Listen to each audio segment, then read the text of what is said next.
Good afternoon mga lods, meron pala tayong orientation ngayon. Honda Click version 4. Ang orientation natin, titignan natin yung battery, kung anong ampere, at saka kung paano mag-disconnect at baka mag-connect ng battery, okay? So dito nakalagay yung battery niya mga lods, ano? So star screw lang yan. Tapos sungkitin lang natin dito mga lods ng flat screw para matanggal natin. Ayan, tanggal na siya. Tapos atakin lang din natin mga lods, ano? Ito dito. Flat screw, ganit din yung flat screw. Ayan.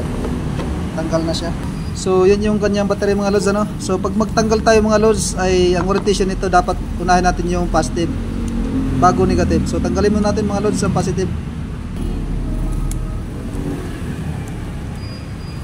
So ayan mga lods, tanggal na yung positive.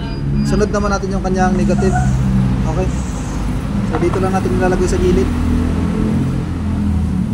So natanggal na natin mga lods ang kanyang battery, no. So ito yung kanyang lagayan ng kanyang diagnostic tools, starter at saka mga fuse yan. Tsaka may dalawang fuse din dito mga lods ang version 4. So yan mga lods, yung battery niya YTZ 6 volts, 12 volts, 5 amperes. Yan po yung kanyang standard. So kahit maliit to na battery mga lods, basta 5 amperes, pareho lang po yun. Ayan, 5.3 amperes, 20 hours. So makikita natin agad mga lods kung hindi talaga sa kanya, no. Bawal dito ang 3 amperes at saka 4 amperes. Dapat naka-standard siya ng 5 amperes. Kahit hindi siya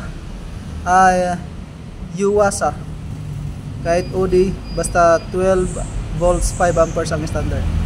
So okay mga lods, yan yung standard natin ng battery, ano, sa Honda Click version 4.